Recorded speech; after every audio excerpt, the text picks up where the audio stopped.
नमस्कार दोस्तों, कैसे हैं आप लोग। उम्मीद है आप सभी अच्छे होंगे। भारतीय जनता पार्टी के इतिहास में ये पहली बार हो रहा है जब चाणक्य घबरा रहे हैं, वो भी मोदी जी के होते हुए। सूत्रों के हवाले से खबर तो यह आ रही है कि बिहार का चुनाव अगर हारे नीतीश कुमार की कुर्सी गई तो मोदी जी की कुर्सी भी असमंजस में पड़ जाएगी, वो भी जा सकती है।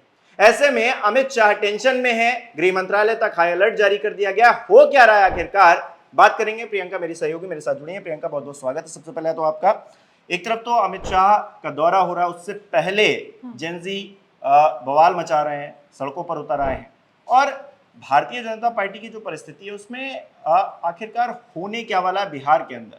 बिहार की अगर बात की जाए तो बिहार में को लेकर भारतीय जनता पार्टी बुरी तरीके से फंस गई। हिमांशु, खबरें निकलकर सामने आ रही हैं कि सीट शेयरिंग का फॉर्मूला तय नहीं हो पा रहा है, और तो और चाणक्य कहे जाने वाले गृह मंत्री अमित शाह इस बार गुटबाजी को कंट्रोल नहीं कर पा रहे हैं। हालात तो इतने खराब हो गए हैं बिहार के। अगर बिहार की बात की जाए तो गृह मंत्री अमित शाह के काफिले के पीछे पब्लिक दौड़ रही है। आई लव मोहम्मद के नारे लगाए जा रहे हैं। खबरें निकलकर सामने आ रही हैं कि अररिया में अमित शाह गए तो थे डैमेज कंट्रोल करने के लिए, बूथ मैनेजमेंट सिखाने के लिए, लेकिन अररिया में ही विरोध हो गया है। भयंकर विरोध हुआ है, इतना तगड़ा विरोध हुआ है कि अमित शाह के काफिले में गाड़ी घुस गई है तो तहलका मच गया है। फिलहाल मैं आपको बता दूं, हालात सिर्फ बिहार के नहीं खराब हैं। आज दौरा किया है अमित शाह ने रोहतक का। रोहतक में भी बवाल खड़ा हो गया है। रोहतक में तो इतना तगड़ा बवाल खड़ा हो गया है कि अमित शाह के कार्यक्रम का जेनजी ने खुलकर विरोध किया है। खबरें निकलकर सामने आई हैं कि रोहतक में अमित शाह के कार्यक्रम का इतना तगड़ा विरोध हुआ है कि छात्र संगठनों ने कह दिया है कि कैंटीन, लाइब्रेरी और हॉस्टल आखिर क्यों बंद करवाए गए हैं। मतलब यहाँ पर खेल समझिए हिमांशु, यूनिवर्सिटी के ही कार्यक्रम में यूनिवर्सिटी के ही छात्रों को बंद कर दिया गया, आने की इजाजत नहीं है। ये तो हाल हो चुका है। तो फिलहाल युवाओं के आंदोलन से कितना घबरा रही है मोदी सरकार, इसका अंदाजा आप इस बात से लगा सकते हैं कि गृह मंत्री अमित शाह समेत प्रधानमंत्री नरेंद्र मोदी ने अचानक से अपने दशहरा उत्सव के कार्यक्रम को कैंसिल कर दिया है। ये वो अमित शाह है जो कि कितने ठसक में फैसले लेते थे, ये किसी से छुपा हुआ नहीं है। लेकिन अब तो हालत खराब है, और इतनी हालत खराब है कि 2017 में रोहतक के दौरे के दौरान अमित शाह के आगे जिसने सांड छोड़ दिया था, उस नेता तक को हाउस अरेस्ट कर लिया गया है।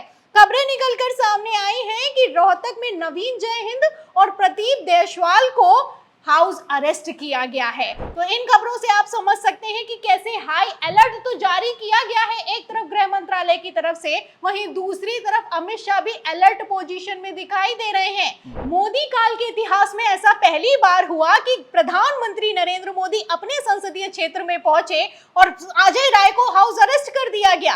किस तरीके से मोदी का तगड़ा विरोध मणिपुर में हुआ, मोदी गो बैक के नारे लगाए गए, हिमाचल प्रदेश में हुआ, आप जानते हैं। फिलहाल इन सबके बाद साफ दिखाई दे रहा है कि जेनजी के आंदोलन ने माहौल सेट कर दिया है। और कितना सेट कर दिया है इसका अंदेशा तो तभी हो गया जब संघ के 100 साल पूरे होने पर भागवत ने भी भरे मंच से किसी और को लेकर बयान नहीं दिया, जेनजी को लेकर बयान दिया है। कहना है कि जब जनता के मुताबिक नीतियां नहीं बनती हैं तो जेनजी आंदोलन जैसे आंदोलन खड़े हो जाते हैं। फिलहाल यहाँ पर मैं आपको बता दूं हिमांशु, भागवत की तरफ से डैमेज कंट्रोल भी किया गया है कि इन आंदोलनों से किसी का कोई लाभ नहीं होता है, लेकिन लाभ से ज्यादा यहाँ पर दिखाई दे रहा है कि संघ से लेकर भारतीय जनता पार्टी बैकफुट पर आ गई है, घबरा रही है, और आलम तो ये हो चुका है कि अमित शाह तक टेंशन में नजर आ रहे हैं। हिमांशु, अच्छा, जेनजी आंदोलन को लेकर जो माहौल बन रहा है वो एक तरफ है, और बिहार का चुनाव एक तरफ है। बिहार में हार गए तो फिर मोदी जी की कुर्सी खतरे में आ जाएगी, ये चर्चा लगातार हो रही है। इसको लेकर क्या कहें? हाँ, बिल्कुल पड़ जाएगी, क्योंकि उपराष्ट्रपति चुनावों को किस तरीके से अमित शाह ने 10 टीमों को लगाकर मैनेज किया, ये आप अच्छे से जानते हैं हिमांशु। एनडीए के सांसदों को इकट्ठा करने में अमित शाह की हालत खराब हो गई।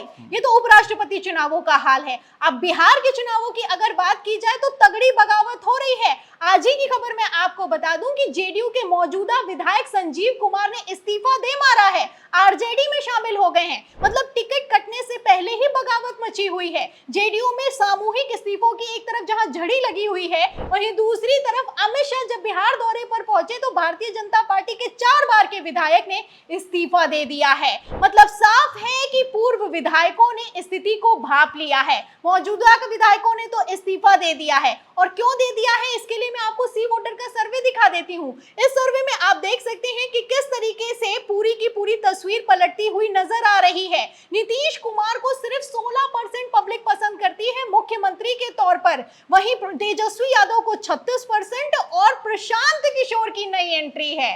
प्रशांत किशोर 23% पर है और प्रशांत किशोर ने नीतीश कुमार को पछाड़ दिया है। मतलब आप देख सकते हैं कि प्रशांत किशोर के दावों ने किस तरीके से बिहार के चुनावों को पलट के रख दिया है। एक तरफ प्रशांत किशोर ने खुलासा किया है कि सम्राट चौधरी हत्या के आरोपी हैं, 7वीं पास हैं, वहीं दूसरी तरफ मंत्रियों पर भ्रष्टाचार के गंभीर आरोप लगाए गए हैं।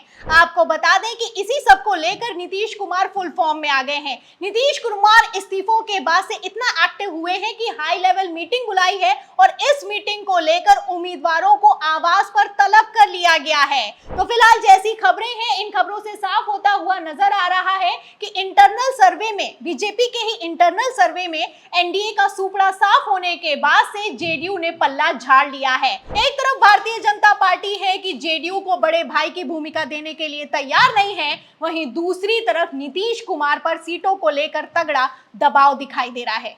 बिल्कुल सही बात है प्रियंका। तो कुल मिलाकर बिहार में हम देख रहे हैं चुनावी माहौल सज चुका है और सर्वे भी सामने आ रहे हैं। लोकपोल का पहला सर्वे आया, उसमें तो भारतीय जनता पार्टी गठबंधन का सुपड़ा साफ होते हुए दिखाई दे रहा है, महागठबंधन की सरकार बनते हुए दिख रही है। तो ऐसे में नींद कैसे आएगी अमित शाह को और मोदी जी को, अपने आप में बड़ा सवाल खड़ा हो गया। आपकी क्या राय है इस विषय पर, हमें कमेंट करके जरूर बताइए। इस वीडियो को लाइक करना, शेयर करना मत भूलिए और हमारे चैनल को सब्सक्राइब नहीं किया तो वो भी जरूर कीजिए।